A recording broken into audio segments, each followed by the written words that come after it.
You know, I realized in these things, it looks like I'm wearing the same shirt all the time. It's actually like a light blue Easter color, and then I got tan and white and everything. It's like I have the same shirt on every video. All right, Bart Ehrman. Uh,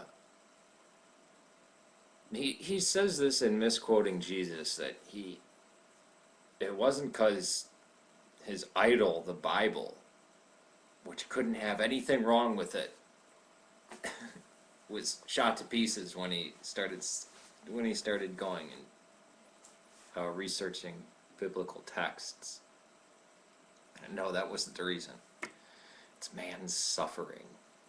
I don't buy this one bit. I mean, I said it on my other channel. I talked to a couple other people. I think XSC3 and Nymphetic, or however that name is pronounced. A few other people. I forget the names of who. I think Rail connects to about Bart Ehrman, how he says after making these strange cases that no, it was about the suffering of man. It's my wrestling with how can God cause us to suffer, and as if that's ever going to get, as if God's going to pop out of the clouds like Zeus and explain that to us. That's what every single human being grapples with on the face of the earth. He didn't think about that when he was a Christian. Christians don't think about that. Oh, a talking snake told somebody to eat a fruit, and that caused... But it still doesn't explain why or the continuation. Still a heavy philosophical question. Would anybody be anybody? Anyone out there, would you be you without suffering in the world? Would there be as much beauty? Would we have poetry? Would we have understanding? I mean, all the things that make us human, would we have that without suffering? Now we're told we're more perfect without suffering. It's natural. But suffering, evil, and pain is unnatural. And that we're our truer selves beyond that. It's kind of heavy to grasp. But the truth is there is suffering in the world, and the question isn't how did that get here, the question is how do you respond to it. It's like standing outside of a burning building hearing these screams happen. And oh, I wonder what caused that fire. As the screams are going on, people are crying, oh my God, help me, and burning alive. No, you go and you help the people. Until all the suffering ends, then we can sit around and think about it and try to blame God or the devil or talking snake or something like that. Then we can do that. Because it seems to be the majority of the charities in the world, things like Catholic charities, even Islamic charities, that go to help, hurricane victims and victims of hurricanes. It's a very strange idea. People suffering all over the places, people not being able to read, people not having plumbing, people not having drinking water. There was a group of Protestants, very evangelical. You know my attitude towards the extremely evangelical people. But they went and they built a well in, I think it was Nicaragua. And it was actually, well, it wasn't a well, it was attached to a well. It was this natural filtration system where it went like gravel, sand, charcoal, and drained out everything. And so people could not die of malaria and, all this horrible disease associated with bad water. So Bart Ehrman's thing, well, I don't know, there's man suffering, all this kind of... I don't buy that one bit. He worshipped the Bible. He was upset that apparently there's a verse in Mark that didn't quite, match up with the past or whatever. And then he goes through all these things. Even though that it doesn't change the message of Scripture. I find that amazing too, that out of all the thousands and thousands and thousands of texts that are found, I mean, really, really old stuff, before the year 1000.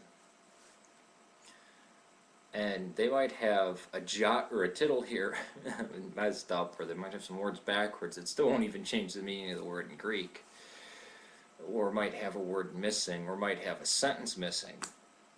That the overall message is identical.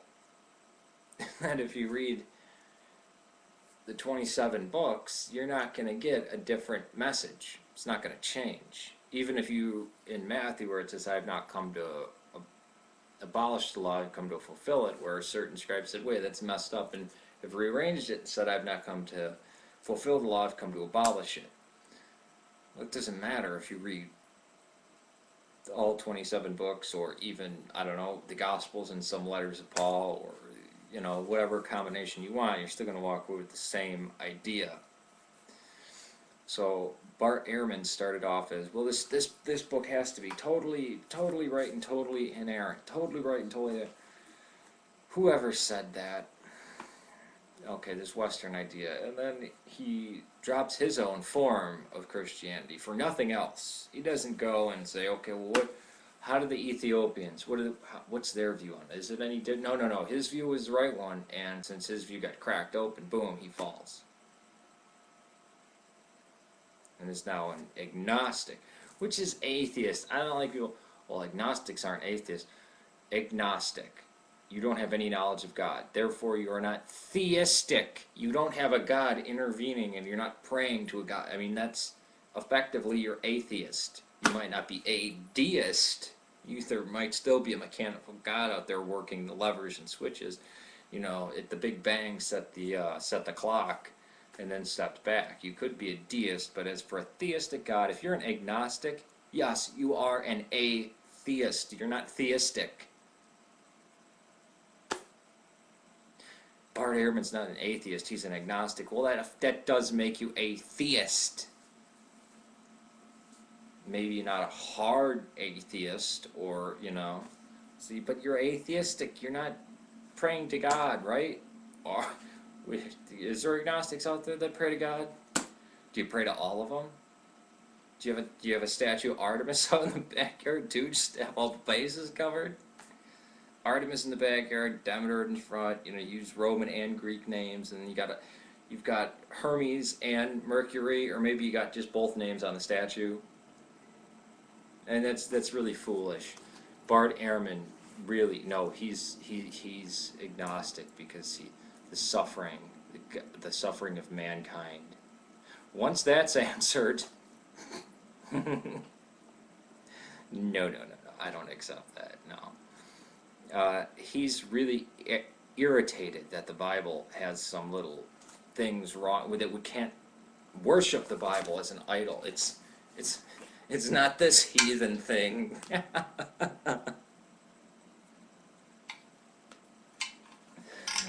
Oh, he said the Buddha was heathen. Well, yeah, it's not a Christian.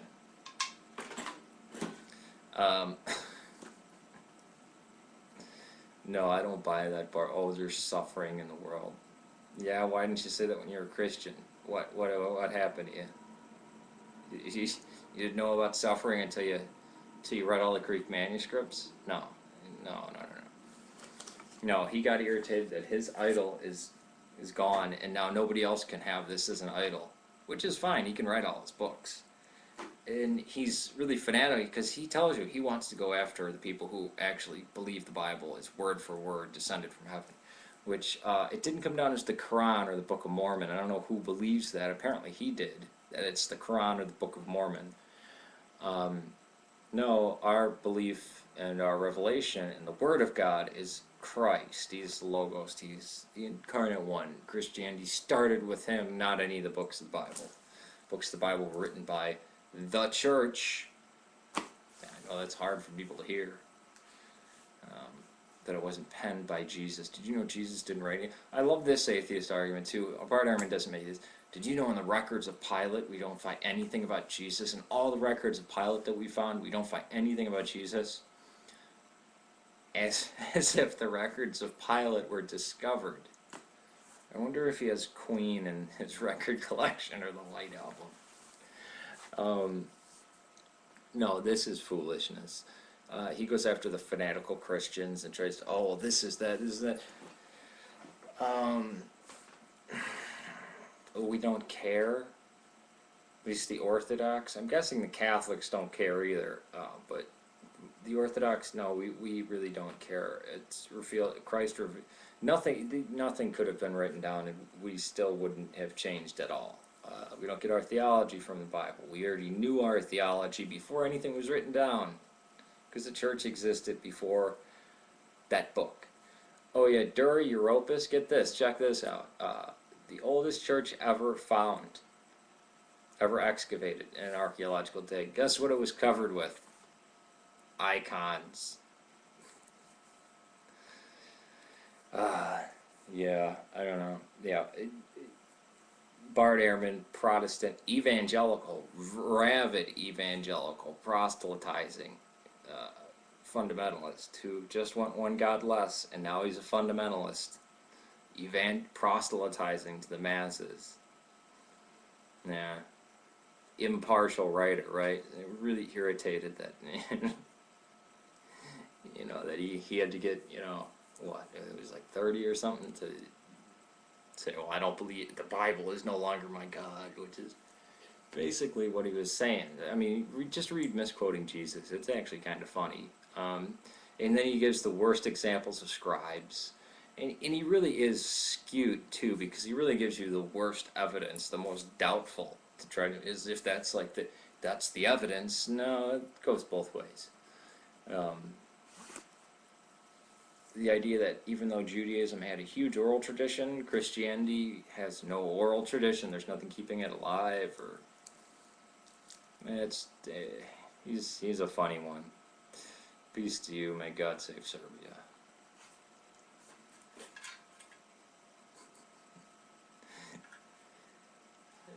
$12 at Marshall's. That's like a TJ Maxx around here that they just put Marshall's on because of Marshall Fields, but now Marshall Fields is Macy's, so now they're switching back to TJ Maxx. Take it easy. He didn't think about that when he was a Christian. Christians don't think about that. Oh, a talking snake told somebody to eat a fruit, and that caused... But it still doesn't explain why or the continuation. Still a heavy philosophical question. Would anybody be anybody? Anyone after making these strange cases that no, it was about the suffering of man. It's my wrestling with how can God cause us to suffer, and as if that's ever going to get, as if God's going to pop out of the clouds like Zeus and explain that to us. That's what every single human being grapples with on the face of the earth. Is this in Misquoting Jesus that it wasn't because his idol, the Bible, which couldn't have anything wrong with it, was shot to pieces when he started going and researching biblical texts. No, that wasn't the reason. It's man's suffering. I don't buy this one bit. I mean, I said it on my other channel. I talked to a couple other people. I think XSC3 and Nymphetic, or however that name is pronounced. A few other people. I forget the names of who. I think Rail connects to about Bart Ehrman, how he says, you know, I realized in these things it looks like I'm wearing the same shirt all the time. It's actually like a light blue Easter color, and then I got tan and white and everything. It's like I have the same shirt on every video. Alright, Bart Ehrman. He said